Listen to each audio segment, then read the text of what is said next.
You shared an incredibly provocative premise with us I recently. did, yeah. And honestly, it has completely consumed my thoughts. Like, we are dedicating this entire exploration specifically to you, the listener, who brought this to our attention. It really deserves a full conversation. It totally does, because, I mean, the concepts you asked us to unpack here, they just completely challenge the entire foundation of how we experience daily life. They turned it upside down, really. Right. So to set the stage for this, I want you, the listener, to picture a scenario. Okay, let's hear it.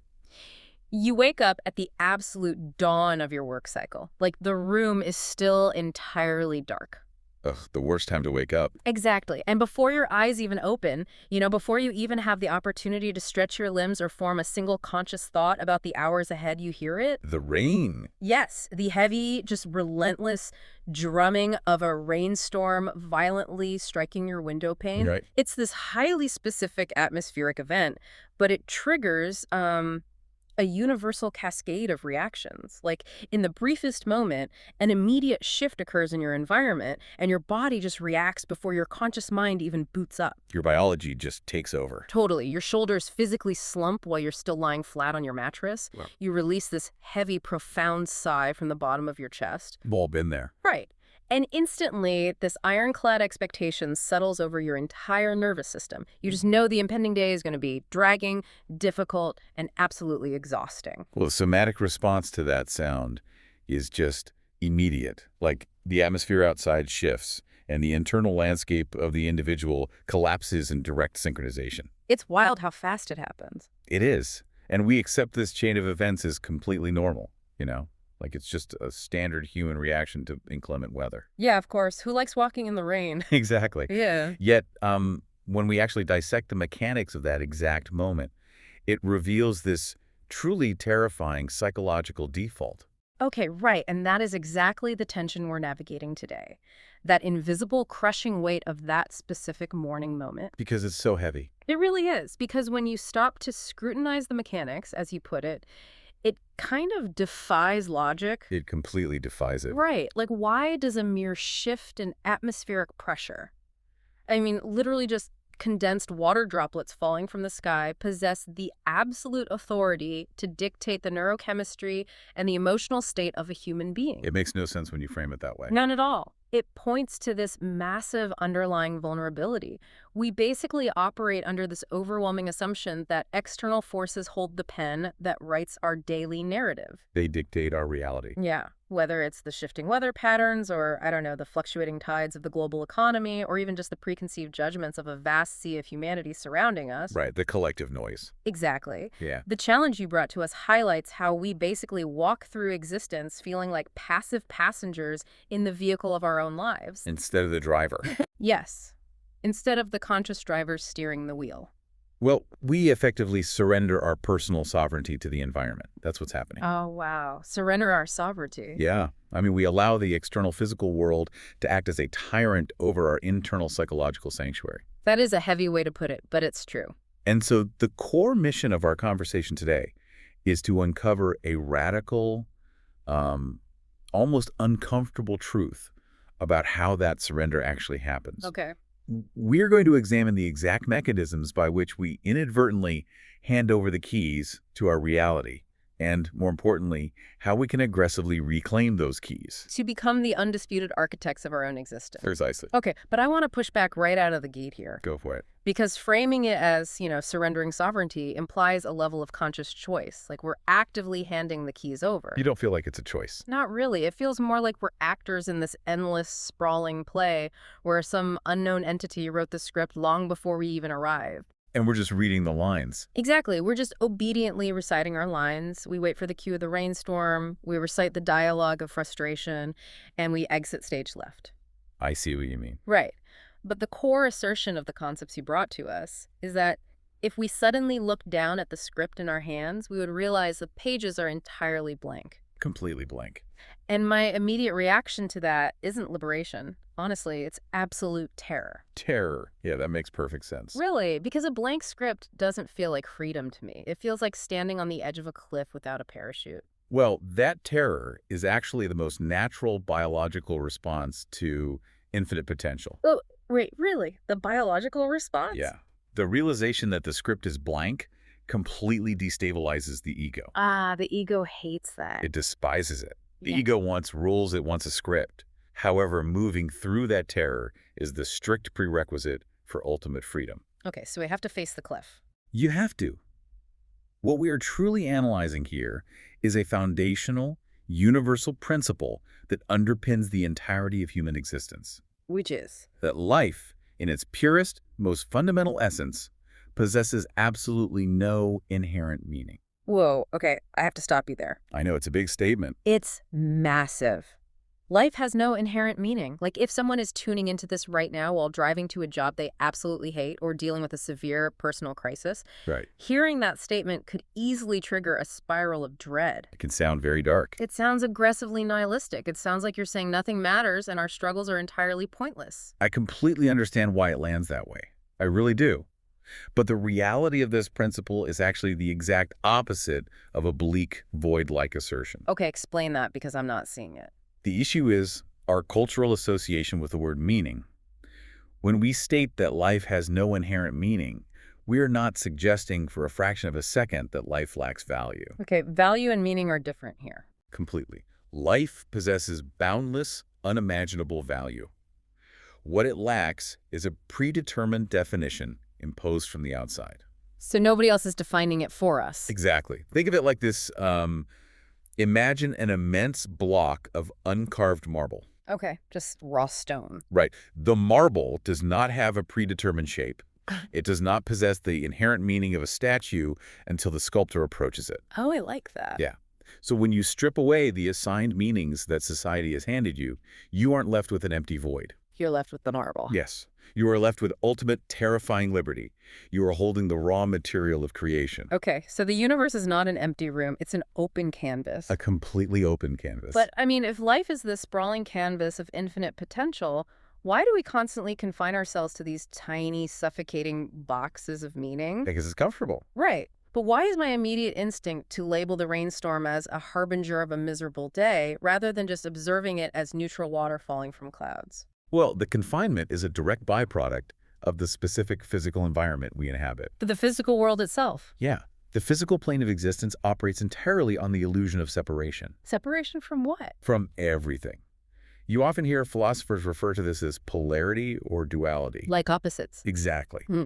From the very moment we develop consciousness in this physical form, our brains are biologically and psychologically conditioned to split our unified experiences into distinct opposing categories. Good and bad. Good or bad, light or dark, Yeah. self or other, internal or external. We essentially take the infinite unity of existence and fracture it into a multitude of opposing fragments. You know, from an evolutionary standpoint, that actually makes perfect sense. It kept us alive. Right. The ancient human brain had to rapidly categorize the environment to survive. You had to know what could eat you. Exactly. You have to immediately separate the concept of predator from prey or safe from dangerous. Like if you just stood there viewing a charging animal as a neutral manifestation of infinite potential, You wouldn't survive the afternoon. you'd be lunch. So we developed this biological mechanism that slices reality into manageable, actionable pieces. Precisely. The categorization mechanism kept the physical body alive during the passage of early eras. But we're not running from predators anymore. No, we aren't. Yeah. And that's where the danger arises. Because we have allowed a biological survival mechanism to completely hijack our metaphysical reality. Oh, wow. It's not merely a philosophical error either. There is a tangible mechanical danger to this constant emotional labeling. What kind of danger? Like mechanical how? Well, when we take a neutral physical occurrence like the rainstorm, and we attach an aggressive psychological label to it, declaring it terrible or gloomy, we are not making a passive observation. We feel like we are, though. We do, but we aren't. We are actually generating an immense magnitude of emotion and attaching it to that event. Okay, so we're supercharging a neutral event with our own psychological baggage. That is exactly what we're doing. But let's break down the mechanics of that. What actually happens when I attach an emotion to an event? Like, why does it matter if I grumble about the weather? It matters because emotion, at its very core, is energy in motion. Energy in motion. Yes, it is a measurable neurochemical and bioelectrical event within the human body.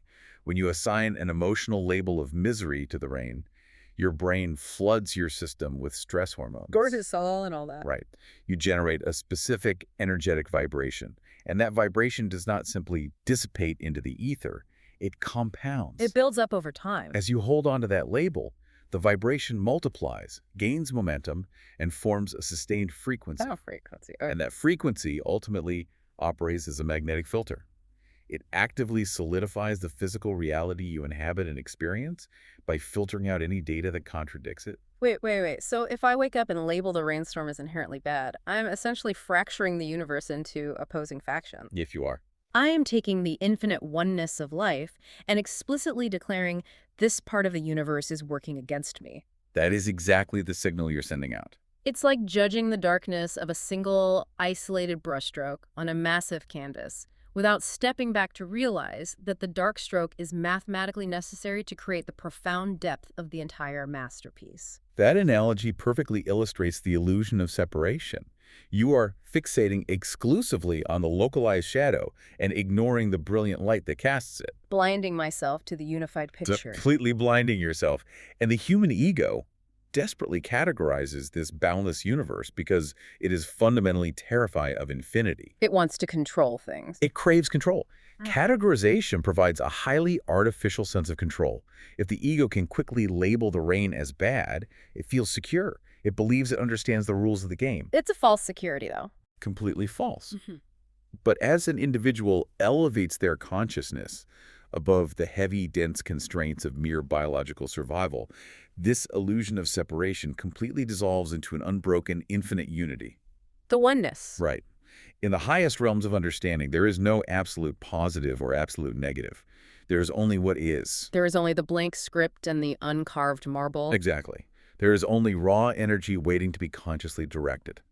And because the overwhelming majority of humanity constantly labels their experiences based on this illusion of separation, we inevitably trap ourselves. We build the trap. We construct our own psychological prisons out of our own labels, and then we complain about the confinement. Oh, that is so true. Which brings us to the most crucial and, frankly, the most challenging part of the knowledge you shared with us. The loop? Yes, because we are so incessantly busy labeling everything around us, like categorizing every email, every interaction, every shift in the weather as either a total miracle or a complete disaster. It's exhausting. It really is.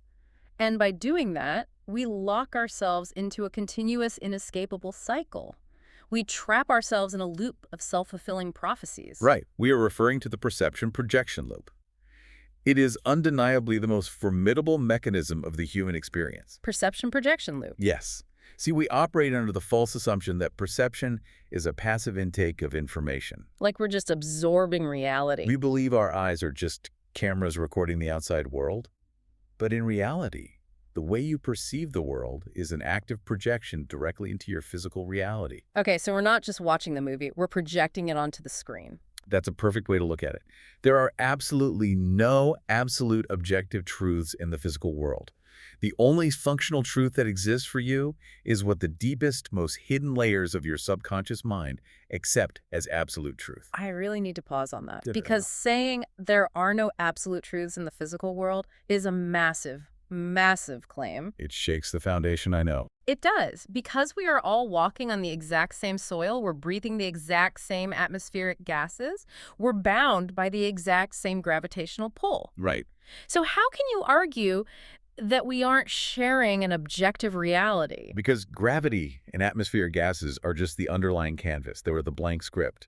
The reality you experience is entirely filtered through your specific neurological hardware. Oh, I see. A solitary physical planet houses an endless multitude of entirely separate, highly subjective worlds. So my world is completely different from yours. Entirely different. Every single individual is living in a custom-built, airtight reality generated by their unique frequency. Let's ground this in a tangible scenario, because keeping this entirely abstract makes it easy to dismiss. Okay, let's bring it down to earth. Let's look at how this loop practically operates for someone navigating their career. Good example. Consider an individual who is seeking a livelihood, perhaps trying to launch a business or secure a vital opportunity in an environment that society has unilaterally labeled as an era of perceived scarcity.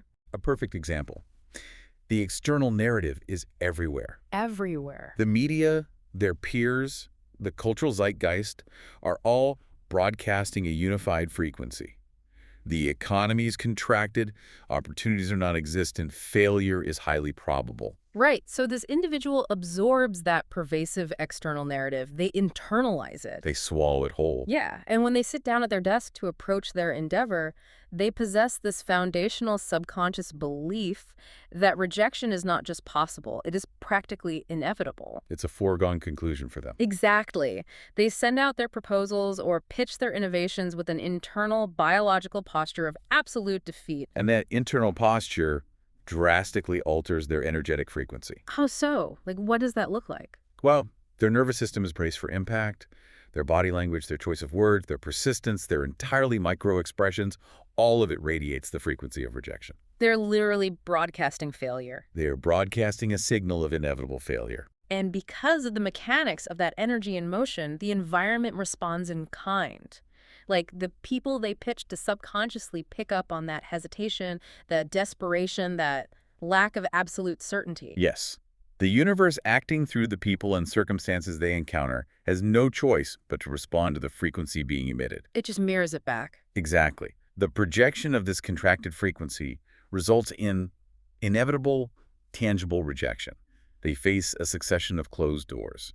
And then, I'm guessing, we witness the most tragic phase of the loop. Oh, absolutely.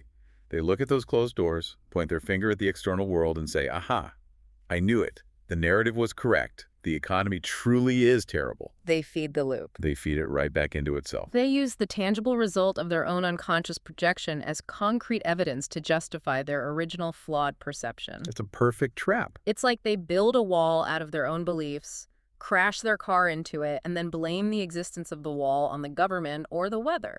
They do. And this uncovers the deepest, most insidious psychological trap the human mind creates. Which is? The overwhelming desire to be proven right. Wow. The human ego is profoundly addicted to the feeling of being correct.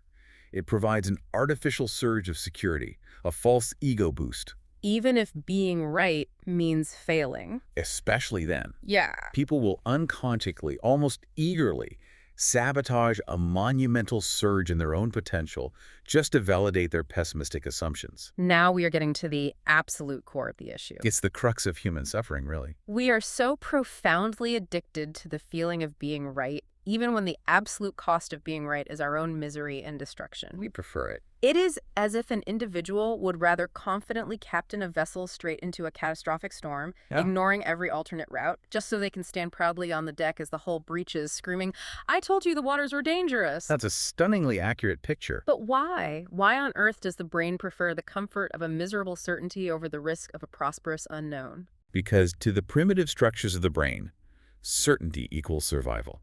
Ah, survival again. Always survival.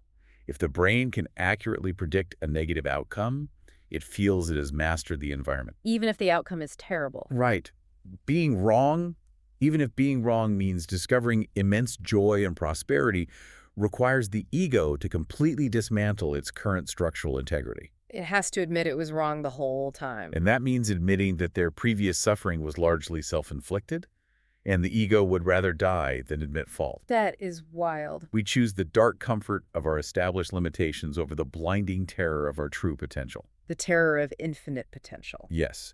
And if we connect this specific mechanism to the broader principles you shared with us, you start to realize that reality itself functions as the ultimate placebo. Let's unpack the mechanics of that. Yeah. The ultimate placebo. Because we traditionally understand a placebo within the context of a medical trial, right? Like, a patient takes an inert substance, but because they believe it holds the cure, their body physically heals. The mechanism governing reality is entirely identical. Really? Entirely identical. Think about it. How does the inert substance cure the physical ailment? It doesn't. Right, the substance does nothing. But The conscious mind entirely accepts that it is receiving the cure, and that absolute belief signals the brain to release a cascade of neurochemicals that tangibly alter the biological reality of the body. the belief itself manifests the physical cure. Exactly. And the external physical world bends to the same law. So the belief alters the external reality. Yes. The constraints placed upon marginalized individuals or the invisible barriers seemingly blocking ambitious creators are only as powerful as the internal acceptance of those external prejudices. Okay, I really have to step in here and challenge this. I expected you might. Yeah, because this borders on a very dangerous kind of victim blaming. That's a fair concern. Let's explore it. If someone is facing immense institutionalized prejudice or systemic barriers, telling them that their struggle is a placebo sounds completely detached from reality. It can sound incredibly dismissive, yes. Are you suggesting that systemic oppression doesn't exist and it's just all in their head? That is a vital distinction to make, and we must be exceptionally clear here. We are not denying the existence of systemic prejudice or external obstacles within the collective illusion of the physical plane. Okay, so the barriers are real. Those systems absolutely exist as a dominant frequency established by the collective ego of society. The crucial point is the mechanism of internalization. Internalization. Yes, if society hands an individual a deeply prejudiced script that dictates they will inevitably struggle, and that individual internalizes that script, if they accept it as their absolute unavoidable truth, they swallow the placebo. They believe the script. They align their internal frequency with the external limitation, thereby guaranteeing the struggle. They grant the external system the power to dictate their internal reality. I see. So the barrier is real, but your capacity to overcome it is determined by whether you swallow the narrative of your own defeat. Exactly. If you swallow the placebo of impossibility, your brain literally stops looking for the loopholes, the alternative routes, the creative solutions that could dismantle the barrier. You shut down the possibility of escaping it. You prove the prejudiced script right by capitulating to its frequency. Precisely. And in a twisted way, the ego feels a grim, cynical satisfaction in being proven right about the cruelty of the world, even as the individual suffers under it. That addiction to being right again. It always comes back to that. If your perception of reality does not directly serve your ultimate evolution and growth, its only actual function is to control you. Wow. Ideas do not belong to you. You belong to ideas. That is a powerful phrasing. If you passively accept the idea of insurmountable struggle, that idea possesses your mind. It acts as an internal architect, meticulously building a tangible reality made of closed doors and unbreakable ceilings, all mathematically designed to sustain the perception-projection loop. So eventually, an individual might reach a breaking point. Hopefully, yes. They start to wake up to this loop, they look around, realize their vessel is sinking, and recognize that their own hands have been fiercely gripping the wheel, steering toward the storm. The moment of realization. Right. And naturally, the immediate instinct is to seek liberation. Yeah. They desperately want to break the cycle. Of course they do. But reading through the insights you provided us, it becomes apparent that when people attempt to escape this psychological trap, they frequently just stumble into a completely different, highly camouflaged kind of illusion. They do. It's very common. They frequently mistake the mere superficial appearance of mastery for the actual tangible control of their reality. Like pretending to be evolved. Exactly. When people first discover these elevated philosophical concepts, the understanding of frequencies, the illusion of separation, the placebo of reality, the first instinct of the ego is not to surrender and dissolve. What does the ego do? The ego's first instinct is self-preservation. So it simply builds a new, seemingly more sophisticated identity. The individual dons the mask of the enlightened one. They adopt a persona. Exactly. And it is highly illustrative to remember that the etymology of the word personality originates from the ancient theatrical concept of a mask. Like the masks worn by actors on a stage. Yes, worn to project a specific character to the audience. Many individuals seeking genuine transformation simply swap their mask of struggle for a mask of spiritual superiority. Like superficial aesthetic. They adopt a highly curated superficial aesthetic. They might strictly adhere to hyperspecific earthly diets, insist on performing certain rituals, or continuously chant hollow affirmations that they do not truly resonate with on a core neurological level. They just repeat the words without feeling them. Right. They memorize the vocabulary of mastery without performing the grueling internal alchemy required to achieve it. It is incredibly easy to confuse the costume for the character. It's the ultimate trap of the modern seeker. It is akin to believing that simply wearing a pilot's uniform suddenly grants you the ability to fly a commercial jet. And we know how that would end. Disaster! The uniform does absolutely nothing. Mastering the invisible forces of aerodynamics, dedicating yourself to understanding the complex physics, putting in the agonizing hours in the simulator that is the only thing that gets the machine off the ground. The actual work. Right.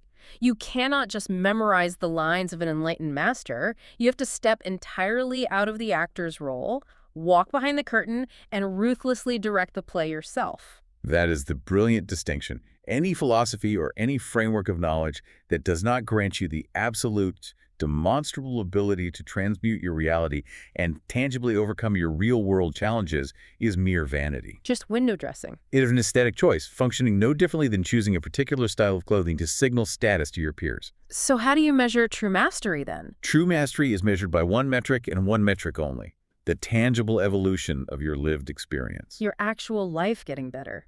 Yes. If you profess to understand the illusion of meaning, yet your internal state is still completely devastated by a sudden shift in the weather or an unexpected professional rejection. Like the rainstorm from the beginning. Exactly. If that still ruins your day, the rituals and the affirmations are nothing more than a theatrical performance designed to comfort the ego. This highlights an enormous contradiction in human behavior, though. How so? Well, if the ultimate goal is genuine liberation, why do we cling to these superficial masks so desperately? Like, why do we expend immense energy maintaining the aesthetic of a master instead of simply doing the necessary work to actually become one?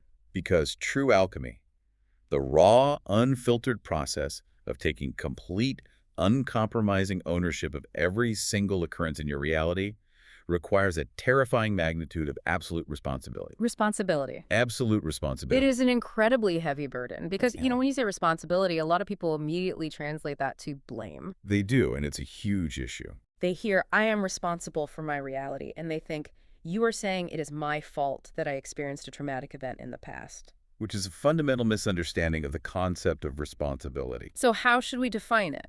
We must detach the concept of responsibility from the toxic concept of blame. Responsibility simply means your ability to respond. Ability to respond. Yes, it is the recognition that regardless of the external conditions, regardless of the storms that pass through your environment, you are the sole author of your internal frequency in the present moment. In the present moment. Yes. If you genuinely accept that you are the architect of your reality, then you must claim responsibility for the monumental prosperity, but you must equally claim responsibility for the ongoing struggles. You can't just take credit for the good stuff. Exactly. And the consequence of that is you instantly lose the comforting ability to blame the economy or the weather or your upbringing for your current state of mind. You lose your scapegoats. Entirely. The aesthetic, the carefully curated persona of being advanced or enlightened, provides a very comfortable, very warm hiding place from the blinding glare of our own limitless power. It's a shield. It allows the individual to feel superior to the masses without requiring them to actually change the tangible fabric of their daily existence. So we secure the artificial dopamine hit of feeling evolved while entirely avoiding the terrifying leap into actual raw creation. Precisely. To truly take off this mask, to permanently drop the persona and genuinely begin shaping physical reality, we must abandon our linear, constrained view of existence. Okay, now we're getting into the deep end of the physics here. We have to. We have to fundamentally alter the foundational way we perceive the progression of time itself. This connects directly to the core mechanism of how we perceive growth and potential, doesn't it? It's all connected. Because human beings are intensely conditioned to view growth as this agonizingly slow, linear, sequential process. Like climbing a mountain? Right. The inherent assumption is always, I am standing here in my current state of limitation, and my desired reality, my peak state, is located somewhere far away at a distant point in the future, and I must slowly, painfully trudge toward it over the passage of eras. That strictly linear perspective is perhaps the grandest, most limiting illusion of the physical plane. That time is linear. Yes. To achieve true mastery over reality, we must completely shatter the illusion of sequential eras. Shatter the illusion. We must abandon the psychological construct of a distant, inescapable past that irreversibly dictates our present. And we must dismantle the concept of a sequential timeline that forces us to patiently wait for our desires to manifest. That is so hard to wrap my head around. Time, as we experience it through the physical senses, is a highly localized, subjective illusion. Okay, this is where the physics of this concept gets intensely difficult for the standard brain to I process. know it pushes the boundaries. If linear time is an illusion, how do we conceptualize our potential? Like, if the future isn't something we are slowly building, where exactly are all these different versions of reality stored? To conceptualize this, you must step completely outside of linear logic. Okay, I'm trying. Imagine, if you will, a boundless, infinitely wide, cosmic highway. A highway. Yes, is impossibly vast, featuring an endless, innumerable array of parallel lanes. Okay, endless lanes. Now, in one specific lane, there exists a reality defined entirely by immense struggle, relentless limitation, and profound frustration. The reality most people feel stuck in. Right. In the lane directly adjacent to it, there exists a reality characterized by an overflowing abundance of prosperity, ease, and joy. Sounds much better. And in yet another lane, further across the spectrum, there is a state of complete, unbroken liberation. And the crucial element here, if I'm understanding this correctly, is that all of these lanes exist concurrently. They are all moving forward simultaneously in the eternal now. We are examining the multitude of simultaneous existences. All happening right now. Yes. And when individuals attempt to improve their lives, they usually become deeply entangled in the exhausting process of trying to heal their linear past. Digging up old wounds. Right. Or they exhaust themselves trying to meticulously construct a brand new reality from scratch, stacking brick upon agonizing brick. It is the equivalent of trying to manually pave a completely new road by hand while you are actively driving your vehicle at full speed. That's exactly what it feels like. It is exhausting and ultimately futile. It is the ultimate exercise in futility. The fundamental revelation here is that you do not need to pave a new road. Because it's already there. The infrastructure is already complete. The exact destination, the ultimate reality you desire, already exists in its full, absolute perfection. It already exists. You do not need to forcibly create a new reality. You merely need to shift your internal frequency to perfectly align with the parallel existence that already houses your ultimate desires. I need to make sure I am fully grasping the magnitude of what you are saying. Take your time. It's huge.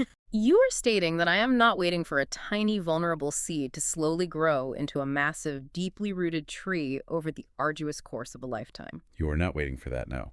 The process isn't about enduring the wait. The process is simply making the immediate conscious decision to walk out of the barren field I am currently occupying and step directly, instantaneously into the lush, ancient forest that was sitting right next door the entire time. That is the exact unvarnished mechanism of reality creation. Wow. The lush, ancient forest exists right now. The barren, desolate field exists right now. Both are equally real. Both are equally available. And I'm just choosing which one to stand in. You, as pure consciousness, are simply occupying the frequency of the barren field by default. By default, because of the perception projection loop. Exactly. The exact moment you decisively alter your internal frequency, the exact moment you drop the emotional labeling, sever your attachment to struggle, and dissolve the illusion of separation, you naturally, effortlessly migrate to the lane of the lush forest. But practically speaking, how does one actually execute that shift? Ah, the application. Because conceptually, stepping into the forest makes perfect sense. I get it. But in the physical world, so many of us are paralyzed. We freeze up. We do. We are constantly scanning our environment, waiting for a clear sign.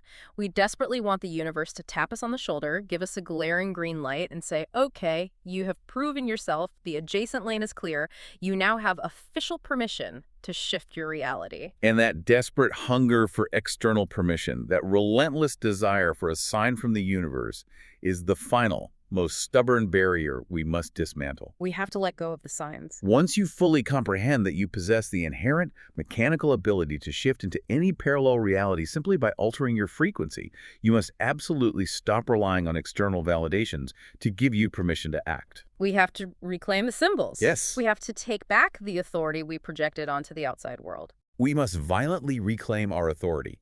There's a widespread, deeply embedded fallacy regarding the concept of universal signs. Like angel numbers and stuff. Exactly. Individuals are constantly looking outward for recurring numerical sequences on a digital clock, or serendipitous encounters on the street, or specific animals crossing their physical path. Oh, I saw a hawk. That means I should take the job. Right. Hoping these external occurrences will guide them or confirm they are finally on the right track. People treat the infinite intelligence of the universe like a plastic magic 8-ball. It's quite absurd when you think about it. They shake it up, look at the weather, or check a horoscope, and wait for a generic answer to float to the surface to tell them what to do with their lives, They do, and it is an abdication of their power. giving the power away. Here is the critical logical flaw in that approach. If you take any of those supposed universal symbols, let us say, a specific recurring numerical pattern, and you consult a vast constellation of interpreters, mystics, or philosophers, They'll all say something different. they will all assign wildly different, completely contradictory meanings to the exact same symbol. One framework will tell you that the pattern signifies absolute danger and requires immediate caution. Yes. Another system will claim it represents an impending financial windfall, and a third will insist it is a symbol of spiritual protection, And the reason for those contradictions is profound. because the symbol itself is empty. The symbol itself is a blank slate. It possesses no inherent meaning. Just as the foundational reality of life has no inherent meaning, the microscopic symbols within life have no inherent meaning. It all comes back to the uncarved marble. Exactly. Relying on external definitions, sitting passively and waiting for a self-appointed interpreter to tell you what the universe is supposedly communicating is an act of surrendering your sovereignty. You are taking the blank script of your life and handing the pen back to an external authority. Precisely. So, to truly govern our existence, to completely step into the role of the architect, we have to become the undisputed authors of our own signs. We have to stop interpreting the world and start inventing our own symbols. We must relentlessly engage in the power of proactive assignment. Proactive assignment. When a specific pattern or event appears in your daily life, you do not sit in passive confusion and wonder what the universe is trying to tell you.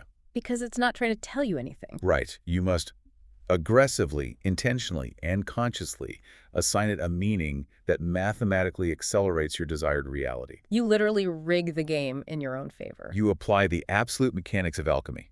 If you wake up and it rains, you categorically refuse to accept the societal conditioned label of gloom. Instead of saying it's going to be a bad day. You dictate with absolute unwavering internal authority that the rain inherently symbolizes a monumental surge of incoming prosperity washing into your life. Oh, I love that. If a particular numerical sequence appears on your screen, you do not scour the internet searching for its meaning. You decide what it means. You definitively declare that it is the ultimate, undeniable confirmation of your unstoppable momentum toward your highest goals. So if I can apply this directly to the ultimate mundane frustration. Let's hear it. If I spend my entire life sitting in my car, waiting around for the universe to show me a green light to indicate I am on the right path, I might be sitting idle at the intersection until the end of my days. You'll never move forward. Right. But if I decide, actively and consciously, right here in this exact moment, that every single red light I encounter from this day forward is not an obstacle, Yes. but actually the universe giving me a powerful, deliberate moment to gather my immense strength and solidify my vision, I have completely reprogrammed my reality. You've mastered it. The obstacle instantly becomes the accelerator. That transformation of the obstacle into the accelerator is exactly where the shift occurs. That's the lane shift. That specific act, this aggressive, conscious assignment of meaning, is the exact threshold where an individual elevates themselves from a passive, suffering observer of life to an active, conscious creator. Yes. So powerful. In that moment of proactive assignment, you are completely absenting yourself from the heavy dictatorial constraints of the physical world. You're not bound by the physical anymore. You are no longer living subservient to what you perceive with your physical eyes. You are stepping completely into the boundlessness of mindsight. Mindsight over eyesight. Exactly. Prioritizing the internal vision over the external optical data. You are looking at the red light with your physical eyes, acknowledging its presence in the physical plane, but with your mindsight, you are perceiving a vital gathering of power. And because the universal law dictates that perception always dictates projection. That internal gathering of power, undeniably solidifies into your physical reality. You bend the external world to your internal frequency. It is astonishing how perfectly this circles back to the very foundation of our discussion. It's a complete loop, but a liberating one this time. It brings this entire conceptual journey full circle. Like, we began with this incredibly relatable yet fundamentally helpless frustration toward a simple morning rainstorm. We felt like absolute victims to the random fluctuations of the atmosphere. We really did. And through the rigorous deconstruction of these principles, we have arrived at the profound, unavoidable realization that we are the sole, undisputed architects of our cosmic destiny. We hold the pen? We hold the pen. The ultimate privilege of human existence is not the exhausting search to find the right, predetermined path. Because it doesn't exist. It is simply existing as a conscious manifestation of infinite creative energy, endowed with the absolute authority to draw whatever path we consciously choose. We can synthesize the entirety of this vast exploration down to one unshakable core truth. Let's hear it.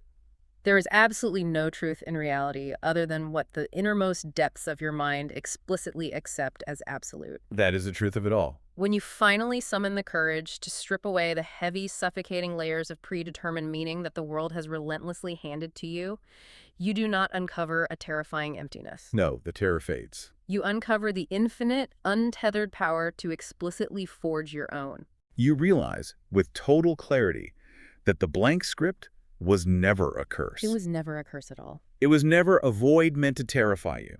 It was, from the very beginning, the ultimate gift. The ultimate gift. It is the permanent, standing invitation to write the absolute masterpiece of your own existence. Wow.